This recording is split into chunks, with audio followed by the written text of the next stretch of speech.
안녕하세요. QWS 멤버님들께 죄송합니다. 너무 오래 쉬었지요. 이제 최근에 가장 많이 받았던 질문 중에서 즉 캔서에 대해 말씀드리겠습니다.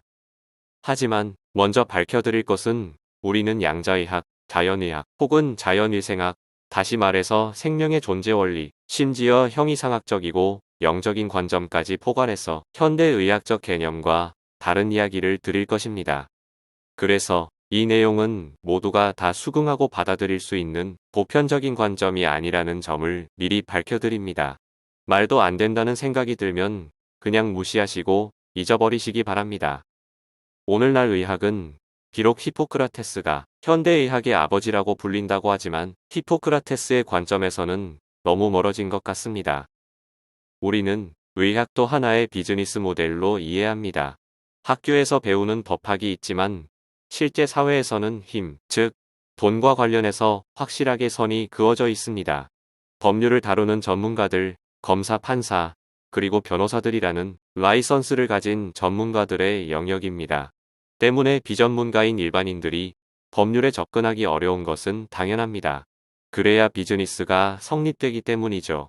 마케팅 관점에서 충분히 이해할 수 있습니다. 누구나 다 쉽게 접근하는 것은 별 가치가 없습니다. 돈이 안 됩니다. 의학도 마찬가지죠. 의료 즉 질병을 다루는 비즈니스를 누구나 다 접근 가능하게 만들면 아무것도 얻을 것이 없죠. 실제로 의사가 되기 위해서 오랜 시간 엄청난 투자를 해서 자격을 획득했습니다. 그러므로 라이선스를 가진 의사, 약사, 전문인들만 참여하는 그들만의 리그를 운영하는 것이 절대적으로 필요한 것입니다. 그런 권위는 세상이 주는 것이지만 땅 위에서는 강력한 힘을 발휘합니다. 바이블에 하나님의 것은 하나님에게 그리고 시저의 것은 시저에게 이 말이 그대로 적용되는 세상에 살고 있는 것입니다. 캔서, 악성 종양에 대해서 이야기하기 전에 이번 시간에는 먼저 현대의학적 관점과 우리의 관점이 어떻게 다른지 설명드리겠습니다. 현대의학적 관점으로 보면 암은 정말 나쁜 놈, 때려 죽일 외계인입니다. 틀림없이 악마가 보낸 괴물일 것입니다. 그러니 일단 때려잡아야 한다는 생각에 사로잡혀 있습니다. 칼로 도려내고 독극물을 투여해서 죽여버리고 방사선으로 박멸하면 암을 제거할 수 있다고 생각합니다. 실제로 현대의학은 암과의 전쟁에 무시무시한 무기들을 총동원하고 전면전을 펼칩니다.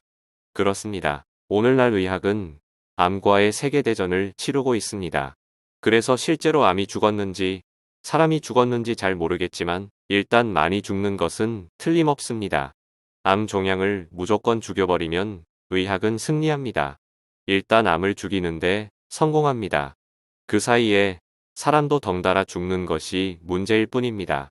암 수술하다가 죽는 일은 다반사이므로 이건 아무런 사회적 문제가 되거나 법적인 문제가 되지 못합니다. 어차피 암은 사람을 죽이는 괴물이기 때문에 암으로 사람이 죽는 일은 당연합니다. 이런 관점이 현대의학에서 파생된 암에 대한 개념들입니다. 우리들 중에서 많은 사람들이 이런 관점에 공감하는 것 같습니다. 현대의학에서 암 종양은 지구를 침공한 외계인들과 흡사합니다. SF 영화에 단골로 등장하는 외계인들 중에는 착한 외계인들도 있지만 대개는 지구를 파괴하고 인간을 실험도구로 삼고 심지어 인간을 사육해서 식량으로 삼는 그런 악당들이 자주 등장합니다. 암이 바로 우리 몸에 침입해서 인간을 죽이는 그런 외계에서 온 배생명체가 틀림없습니다. 이런 관점은 유치한 수준이라고 말할 수도 있겠지만 사실은 우리 모두가 유치원생처럼 그렇게 생각하고 있습니다. 자연의학 혹은 양자의학적인 관점에서 암, 악성 종양을 어떻게 이해할까요? 양자의학은 나중에 거론하고 자연의학 특히 자연위생학자들은 암 종양을 어떻게 생각하는지 들어보겠습니다. 우리 대부분은 자연위생학이라는 말을 거의 들어보지 못했습니다. 다만 최근에 알려지게 되었지요. 다이어트 불변의 법칙, 자연치유 불변의 법칙 등 건강서적으로 널리 알려진 하비 다이아몬드 박사가 책에서 소개했거든요. 자연위생학에는 우리가 잘 모르는 많은 인물들이 있습니다. 이야기를 하나 할게요. 아이작 제닝스 박사가 있어요. 그는 1788년에 미국 코네티컷에서 태어나 예일대학에서 박사학위를 받았습니다. 정형외과 의사로서 그는 처음에 기존 의학 방식으로 병원을 운영했죠. 그러나 결과에 낙담합니다. 그리고는 환자들에게 이상한 빵 알약과 알록달록한 물 토닉스를 주었지요. 그것으로 환자들이 좋아졌지만 그 비밀이 공개되자 난리가 났어요. 일종의 플라시보 효과를 환자들에게 적용했던 것이죠. 결국 이것이 화근이 되어서 기존 의학계와 심각하게 갈등이 일어났죠. 하지만 그는 끝까지 자신의 신념을 고수했어요.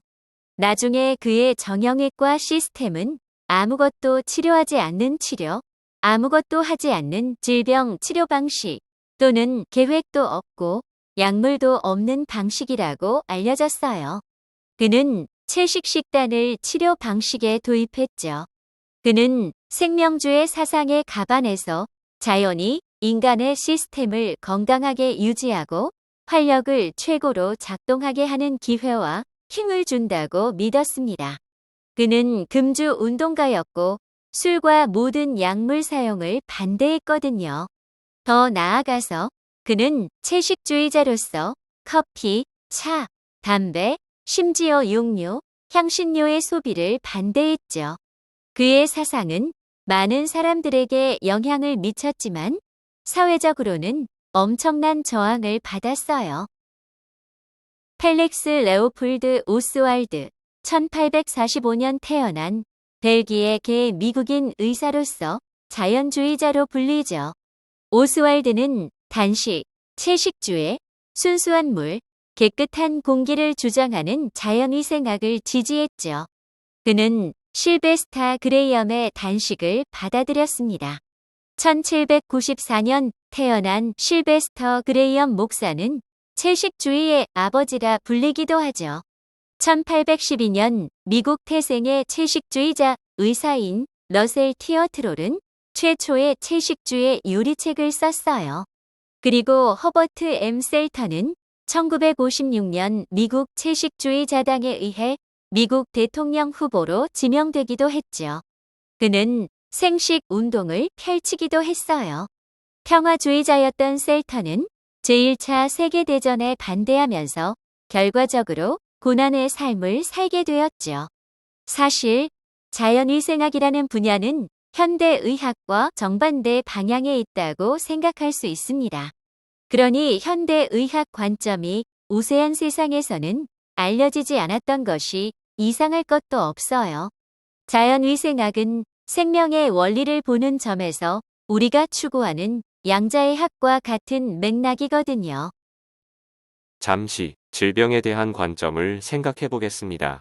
자연위생학에서는 질병을 우리를 죽이려는 외계인의 침공으로 보는 것이 아니라 우리 몸이 살아남으려는 몸의 자연적인 방어 기존으로 이해합니다.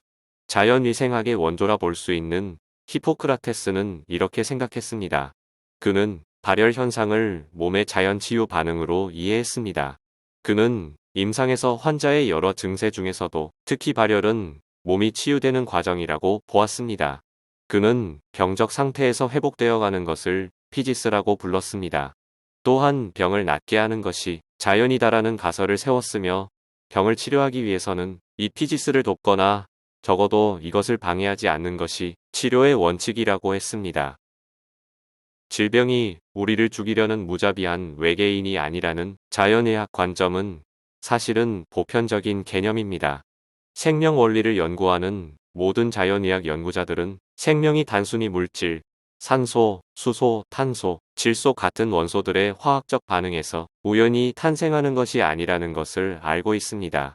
우리의 몸이 단순히 물질로 만들어져 있는 것이 아니라 그 너머에 보이지 않는 원리, 즉 에너지, 기 혹은 프라나라 불리는 생명의 에너지가 작용하고 있다는 것을 오래전부터 알고 있었습니다. 중국의 중의학이나 인도의 아유르베다에서는 이러한 에너지가 흐르는 미묘한 통로를 경락 혹은 나디 등으로 부르며 실제로 우리의 건강과 수명 즉 삶에 직접적으로 영향을 주고 있다는 것을 이해하고 있습니다. 아유르베다는 인도의 의학 체계인데 요가, 탄트라, 아유르베다 이 셋은 인도의 정신, 철학, 삶의 뿌리를 이루는 세 개의 축이라 할 수 있습니다. 히포크라테스가 어떤 경로로든 아유르베다를 접했다는 사실은 그가 아유르베다 용어를 사용한 것으로 알 수 있습니다. 아유르베다에서는 건강이 빛이라고 하면 질병은 그림자라고 했습니다. 그래서 그림자 자체가 독자적으로 존재할 수 없듯이 질병이 독자적으로 분리되어 존재하지 못한다는 것이 고대 아유르베다 개념입니다. 질병 자체는 건강이 방해받는 현상으로 해석하지만 동시에 질병으로 나타나는 현상은 우리 몸이 건강한 상태를 유지하려는 방어기전으로 해석합니다. 때문에 질병은 곧 우리 몸의 생명활동이고 살아남으려는 자연적인 해독 반응이라는 결론입니다. 물론 이런 견해에 모두가 동의하지 않습니다. 우리는 너무나 오랫동안 철저하게 물질적인, 표면적인, 눈에 보이는 것들만 인식하는 1차원적인 관점으로 살고 있기 때문입니다. 지금까지 이야기한 것을 한번 정리해 볼까요? 일반적으로 질병은 몸을 죽이려는 외부적인 작용으로 이해하죠. 예를 들어 바이러스, 독성 물질 같은 것이 침입해서 우리 몸을 죽이려 하는 것이라고 해석하죠. 이에 근거해서 질병에 대한 다양한 치료법이 생겼고요. 이것이 현대 의학적인 접근이죠. 반면에 자연의학이나 한의학, 중의학, 아유르베다 의학에서는 우리 몸에는 기, 프라나 등 물질이 아닌 생명 에너지가 작용한다고 생각하죠. 현대 의학은 생명이 물질 원소들의 우연한 작용으로 탄생한 것으로 이해하지만 자연의학에서는 이 우주에는 절대적인 창조의 근원, 생명의 근원인 창조주, 하나님이 존재하고 있다는 가치관에서 출발하죠. 히포크라테스를 비롯한 저명한 자연위생학자들은 모두가 질병을 다르게 인식했어요. 질병은 우리 몸이 건강을 유지하려는 자연적인 방어기전으로 보는 거죠. 이런 관점은 아유르베다에서 명확히 드러납니다. 아유르베다에서는 질병은 우리 몸의 방어기전으로 그 자체가 해독 즉 디톡스 반응이라고 보거든요. 다음 시간에 이어서 설명하겠습니다. 감사합니다.